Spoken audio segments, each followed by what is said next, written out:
Welcome to 31 Days of AI in Cyber Security, Day 7. AI for Identity and Access Management, IAM அப்படிங்கிற மாதிரி சொல்லுவாங்க. இன்னைக்கு என் கம்பெனியில் கண்டிப்பாக ஒரு யூசர் நான் கொடுத்துருக்கேன்னா அந்த யூசருக்கு ஒரு பெர்மிஷன் லெவல் கொடுக்கும். கரெக்டாக ஒரு 100 யூசர் இருக்காங்கன்னா 100 யூசருக்கும் ஒரு ஆக்சஸ் லெவல் அப்படிங்கிறது இருக்கும். அதுக்குன்னு ஒரு டீம் வச்சிருப்பேன். அதுக்கு பெர்மிஷன் கொடுக்குறதும் கண்டிப்பாக அந்த டீம் தான் பெர்மிஷன் கொடுப்பாங்க.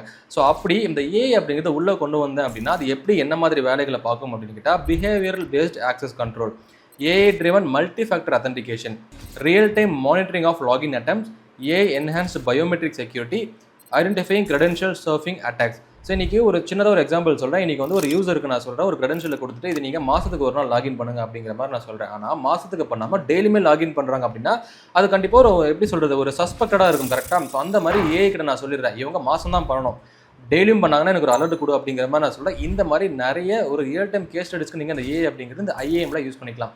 இப்படி தான் ஒரு ஐடென்டிட்டி ஆக்சஸ் மேனேஜ்மெண்ட்டில் ஒரு ஆக்சஸ் லெவல் பெர்மிஷன் கொடுக்கறதுக்கு AI அப்படிங்கிறது கண்டிப்பாக உங்களுக்கு யூஸ்ஃபுல்லாக இருக்கும்.